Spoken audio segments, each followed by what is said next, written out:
자, 합이 최대가 되는 항 찾기.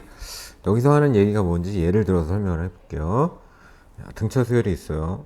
5, 3, 1, 마이너스 1, 마이너스 3. 공차가 마이너스 2인 등차 수열이야. 그러면 이 등차 수열의 1항까지 합은 얘만 더하는 거니까 5가 되는 거고, 이 등차 수열의 2항까지 합은 5와 3, 2항까지 더하는 거니까 8이 되죠. 그 다음에 이 등차 수열의 3항까지 합은 5랑 3이랑 1을 더해야 되니까 9가 되고, 이 등차 수열의 4항까지 합은 5랑 3이랑 1이랑 마이너스 1까지 더해야 되니까 그렇지 8이 되지. 자, 그러면 이 등차 수열의 5항까지 합은 선생님이 지금 이 보여주는 의미가 뭐냐면 마이너스 1이랑 마이너스 3까지 넣어야 되니까 5가 되죠.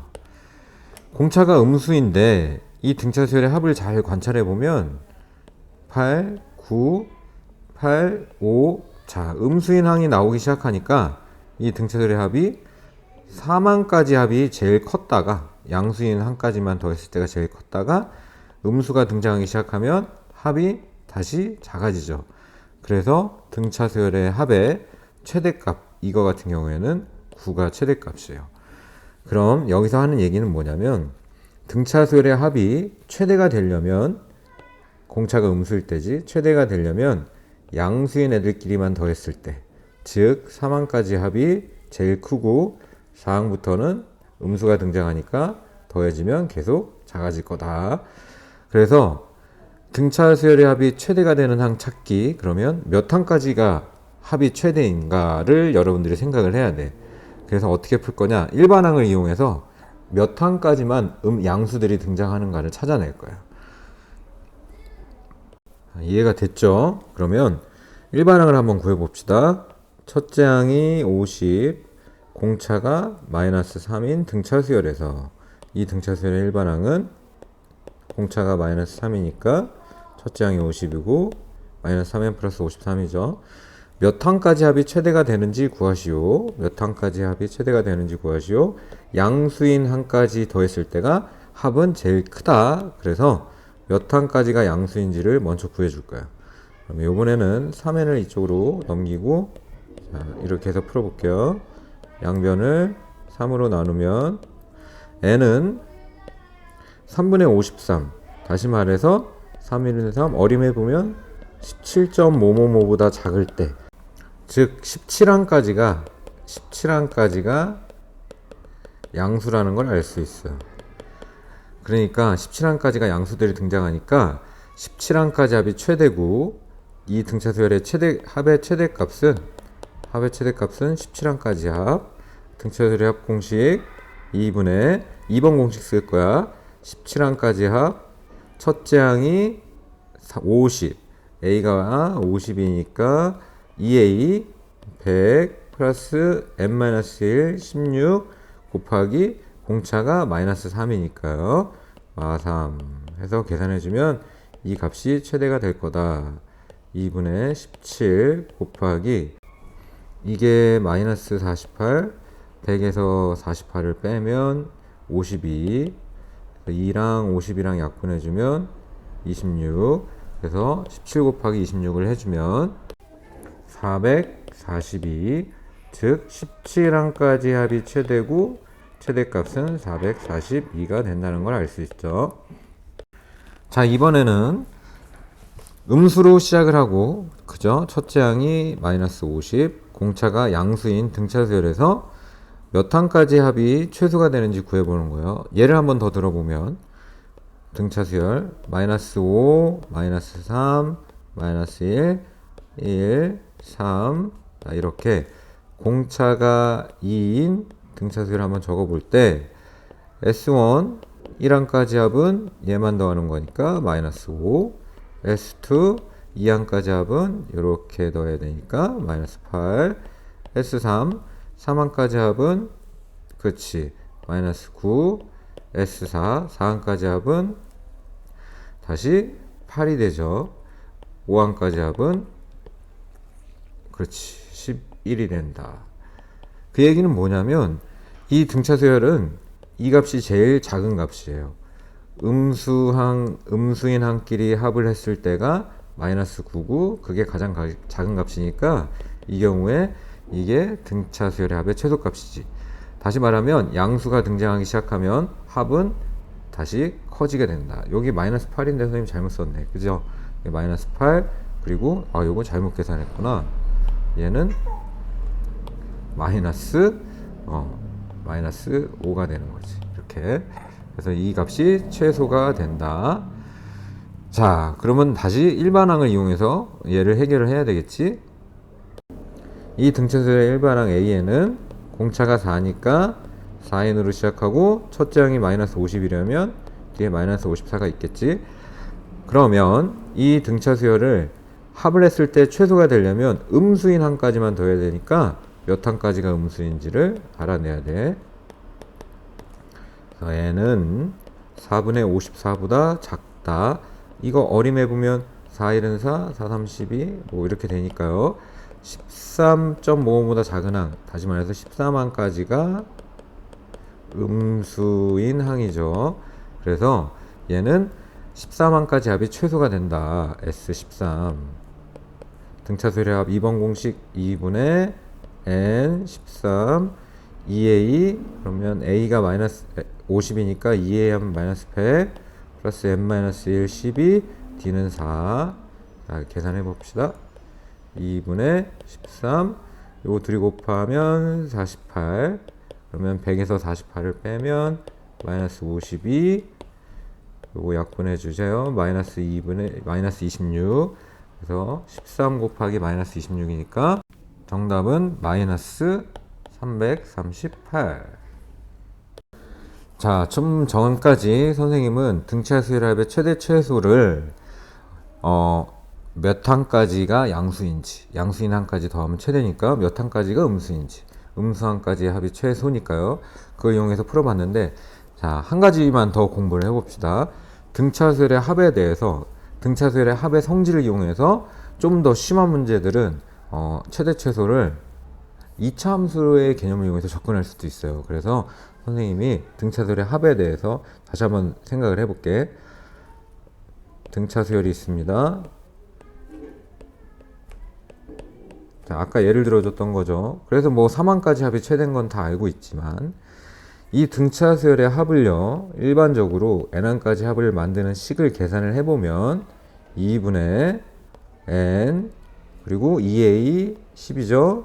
그리고 n-1 그냥 n항까지 합을 계산한 식을 만드는 거예요. 공차가 마이너스 2니까 자, 이렇게 대입을 해주는 거예요. 그럼 n항까지 합을 구하는 식을 만들어 보면 이렇게 n 그 다음에 요거 분배하면 마이너스 2n 그리고 이쪽에 분배하면 플러스 2 그럼 12. 자, 이제 마무리 전개해서 2분의 마이너스 2n 제곱 플러스 12n 그러면 이거를 마이너스 6n 제곱 플러스 마이너스 6n 제곱이란다. 마이너스 n 제곱이지.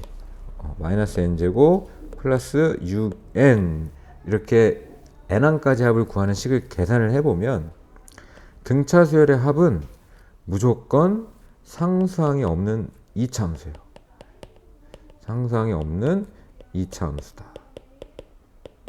왜 상수항이 없는 2차 함수인지 한번 볼까? 이 안에서 계산을 해주고 나서 마지막에 n이랑 이렇게 분배를 하게 되니까 절대 상수항이 생기지 않지. 그리고 여기서 나오는 요 n, 그죠? n-1이랑 d랑 곱한 요 n, 이 n이 얘가 dn인데 얘가 n이랑 전개해서 나오게 되니까 항상 2차 함수가 되는 거고 상수항이 존재하지 않아요. 참고로 이것도 알아놓으면 굉장히 유용한데 n제곱의 개수는 여기 보이는 요 마이너스 1 있죠? n제곱의 개수는 공차의 반입니다. 이 수열 같은 경우에는 공차가 마이너스 2였고 그 마이너스 2가 n이랑 곱해진 후에 그 다음에 또 n이랑 곱해지고 그게 2로 나눠지니까 항상 n제곱의 개수는 2분의 d예요. 그러면 2차 함수의 성질을 이용하면 요 2차 함수는 위로 볼록하죠? 완전 제곱식을 해봐서 이 그래프의 모습을 한번 알아봅시다. 그래서 완전 제곱식을 해서 꼭지점을 찾아내 보면요, 위로 볼록하고 꼭지점 n이 3일 때 최대값이 9가 나오기 때문에 3항까지 합이 최대인 9다라는 거를 2차 함수의 그래프를 이용해서도 알 수 있어요. 그죠? 3항까지 합이 최대이다. 근데 아까 우리가 일반항을 이용해서 몇 항까지 합이 양수인지, 몇 항까지가 양수인지, 그래서 양수인 함까지 합이 최대다. 그게 더 간편하지, 이것보다는. 근데 심한 문제로 갈수록 이 2차 함수의 성질에 대해서 묻는 문제들이 많아요. 모의고사나 수능에서도 그렇고. 자, 이제 2차 함수의 성질을 이용한 합의 최대치에서도 알았으니 이 문제를 한번 풀어봅시다. 첫째 항이 6인 등차수열의 첫째 항부터 n항까지 합을 SN이라 한다. 여기서 키워드 등차수열의 합, 등차수열의 합을 SN이라고 하면 이 SN은 몇 차 함수다? 그렇지, 2차 함수일 거다. 상수항이 없는 2차 함수의 이런 형태를 띌 거다. 그럴 때 3항까지의 합과 7항까지 합이 같다. 그 얘기는 3을 대입했을 때랑 7을 대입했을 때가 같다. 이때 SN이 최대가 되는 n의 값을 구하시오. 이 등차수열은 최대가 존재하기 때문에, 그죠? 최대가 존재하기 때문에 위로 볼록한 2차 함수 형태를 띄어야 돼요. 위로 볼록한 2차 함수 형태를 띌 거예요. 그죠? 여기 꼭지점이 존재하는데 이 표현 3항까지 합과 7항까지 합이 같다. 3을 대입했을 때랑 2차 함수의 n에 3을 대입했을 때랑 7을 대입했을 때가 같다. 그러면 꼭지점의 좌표, n의 좌표는 3하고 7의 중점이니까, 자, 중점 구하는 공식 더해서 2로 나누면, 그렇죠, 5일 때가 최대가 된다는 건 쉽게 알 수 있다. 그래서 정답 n은 5하고 2차 함수의 성질을 이용해서 풀어주면 간단하다. 그러나 이 보편적으로 2차 함수를 이용해서 문제를 풀어가도 괜찮아요. 근데 불편한 점이 2차 함수에도 이제 분명히 생기니까 그거는 차차 공부하도록 하고, 몇 항까지가 양수인지 몇 항까지가 음수인지를 이용하는 게 훨씬 보편적인 문제는 간편하게 해결할 수 있다. 문제 한번 봅시다. 첫째 항이 47이고 공차가 정수인, D가 정수구나. 공차가 정수인 등차 수열이 n항까지 합을 SN이라 할 때 요거 SN, 이 SN의 최대값은, 그럼 최대값이라 했으니까, 그쵸, 공차가 최대값이 존재해야 되니까 공차가 음수겠죠. 공차가 음수라는 거 이제 경험을 통해서 여러분들이 공차가 음수니까 양수항까지 합이 최대겠다. 우리가 공부했던 부분이야. 최대값은 S16이다. 그 얘기는 뭐예요? 이 얘기는 16항까지가 양수다. 혹은 16항에서 0이 될 수도 있고, 최초가 아니더라도 16항까지가 양수, 혹은 16항에서 딱 0이 되었고 15항까지 합하고 16항까지 합이 같을 수도 있어요. 자, 이때 수열 AN의 공차를 구하시오. 일반항은 우리 어떻게, 이럴 때는 공차를 모르니까 A1 플러스 N-1 D, 이 공식 이용해서 푸는 것도 괜찮아. 이거가 0보다 크다. 그게 몇 항? 16항이다. 그죠? 그래서 47 플러스 16항까지가 양수다. 플러스 n에다 16을 대입해서 15d가 0보다 크다. 그럼 15d는 마이너스 47보다 크다. 그러면 d는 마이너스 15분의 47보다 크다. 어림해볼까요? 마이너스 4.55. 그죠? 아니지, 마이너스 4.55가 아니라, 왜 이래? 마이너스 3.55지, 3. 그죠? 그러면 이 공차는 문제에서 아까 뭐라 그랬어요? 정수. 정수라 그랬으니까 마이너스 3.555보다 큰 정수. 그치, D는 마이너스 3. D가 마이너스 3일 때 얘는 타이트하게 양수가 되는 거지. 15항이요. 그죠? D에다 마이너스 3 집어넣으면 딱 2가 되니까 0이 되게 하는 D는 존재하지 않아요. 그래서 D가 타이트하게 양수가 되게 하려면 마이너스 3이어야 되니까 정답 마이너스 3.